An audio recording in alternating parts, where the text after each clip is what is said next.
Hello everyone, welcome back to my channel. आज है 8 मई और हम लोग पढ़ेंगे 8 मई के सभी इम्पोर्टेंट करंट अफेयर्स के क्वेश्चंस को और साथ ही सभी क्वेश्चन से जुड़े इम्पोर्टेंट फैक्ट्स भी डिस्कस करेंगे। तो चलिए स्टार्ट करते हैं आज का सेशन।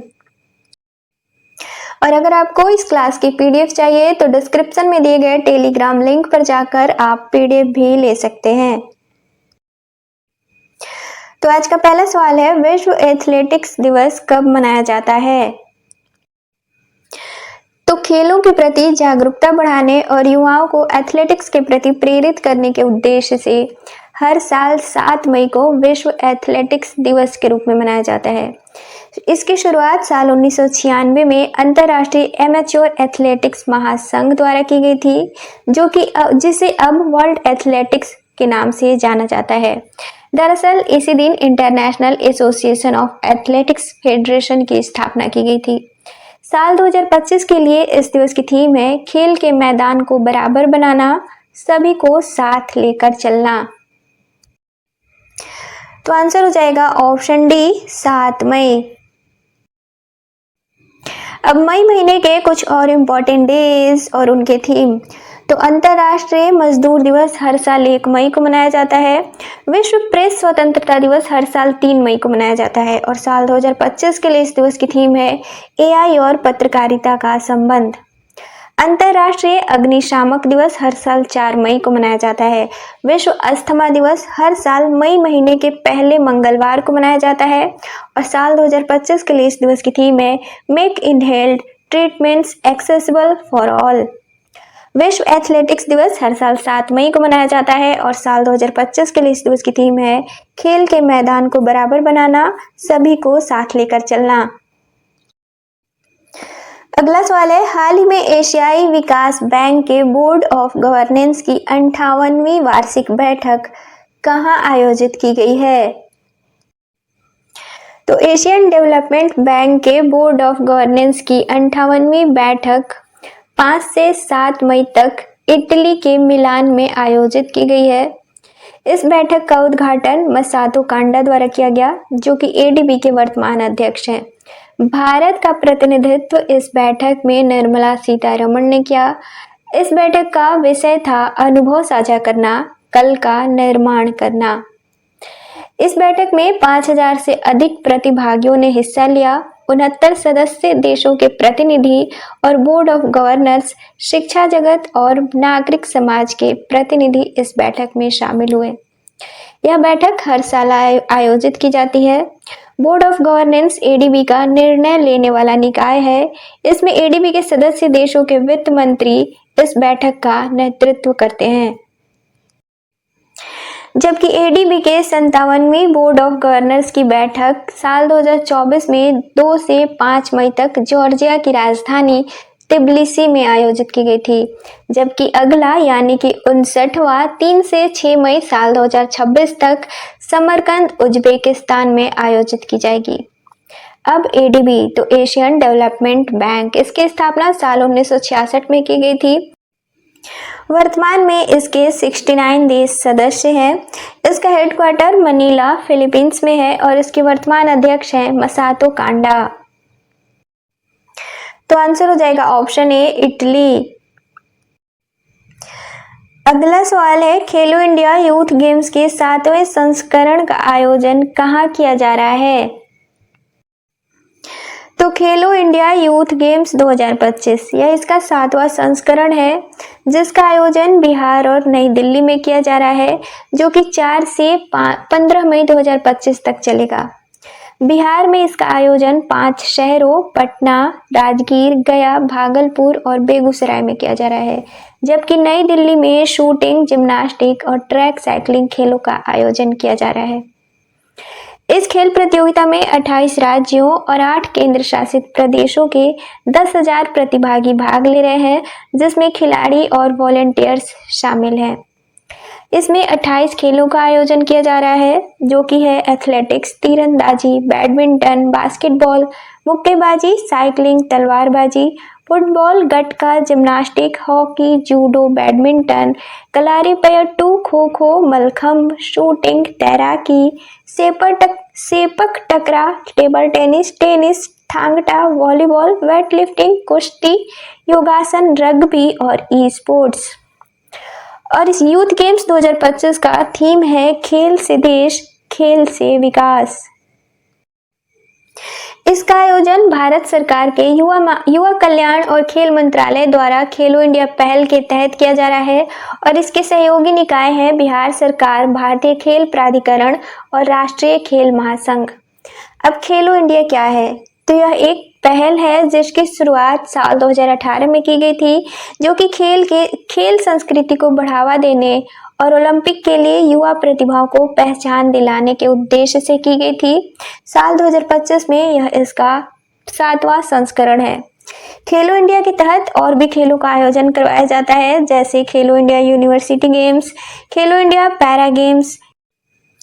तो आंसर हो जाएगा बिहार और नई दिल्ली।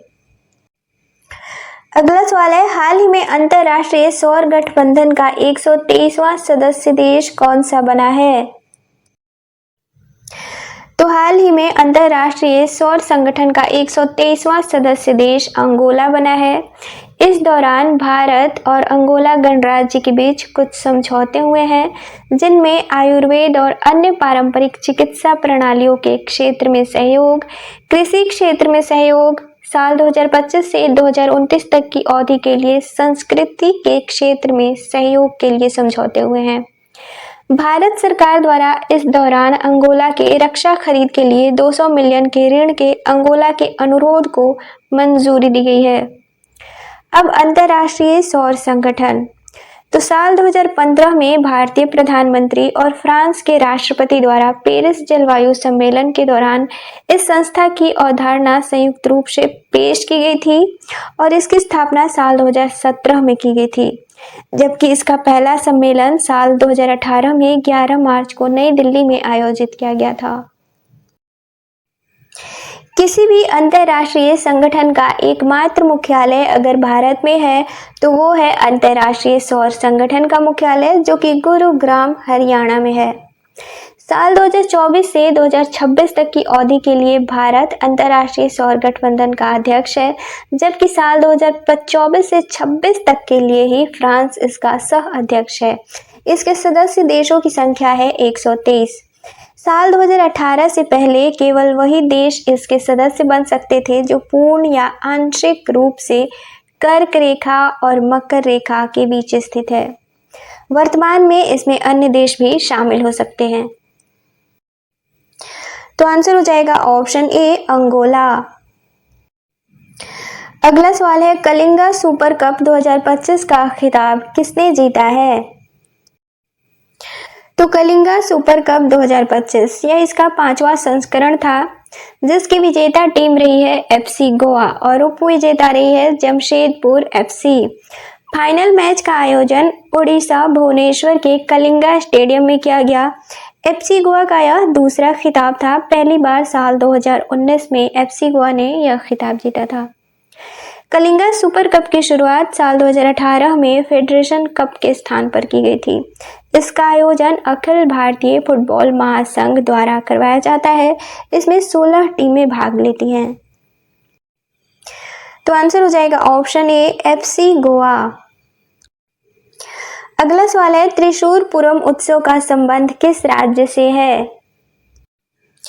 तो त्रिशूरपुरम उत्सव यह केरल का प्रतिष्ठित उत्सव है, जो कि सबसे बड़ा मंदिर उत्सव है। इसे पूरम विलंबरम के नाम से भी जाना जाता है। यह उत्सव मलयालम महीने मेडम में मनाया जाता है। इस उत्सव की शुरुआत साल 1796 में कोचीन के शासक शाक्तन थम्पुरन द्वारा की गई थी। तो आंसर हो जाएगा ऑप्शन बी केरल। अब केरल, तो केरल की राजधानी है तिरुवनंतपुरम। यहाँ के वर्तमान मुख्यमंत्री हैं पिनरई विजयन और यहाँ के वर्तमान राज्यपाल हैं राजेंद्र विश्वनाथ आर्लेकर। केरल को मसालों का राज्य कहा जाता है। केरल का सबसे बड़ा शहर है कोच्चि और कोच्चि का जुड़वा शहर है एर्नाकुलम। हाल ही में दुनिया की सबसे तेज मौसम चेतावनी प्रणालियों में से एक कवचम केरल सरकार द्वारा लॉन्च किया गया है और देश में वरिष्ठ नागरिक आयोग स्थापित करने वाला पहला राज्य भी केरल बना है। और देश के पहले ट्रांसशिपमेंट हब और गहरे पानी वाला पहला कंटेनर टर्मिनल विजिंझम का उद्घाटन भारतीय प्रधानमंत्री द्वारा किया गया है। अगला सवाल है, हाल ही में सलीम सालेह बिन ब्रेक को किस देश के प्रधानमंत्री के रूप में नियुक्त किया गया है? तो हाल ही में सलीम सालेह बिन ब्रेक को यमन का प्रधानमंत्री नियुक्त किया गया है, जो कि अभी तक देश के वित्त मंत्री थे।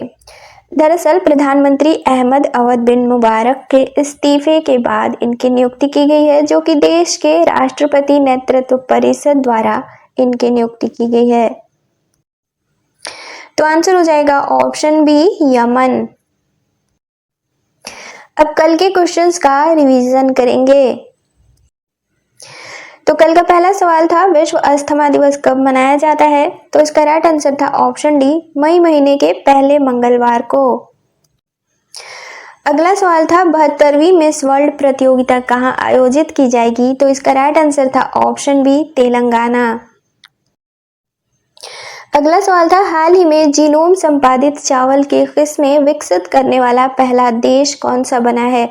तो इसका राइट आंसर था ऑप्शन ए, भारत। अगला सवाल था, हाल ही में एंथनी अल्बनीज किस देश के दूसरी बार प्रधानमंत्री नियुक्त किए गए हैं? तो इसका राइट आंसर था ऑप्शन डी, ऑस्ट्रेलिया।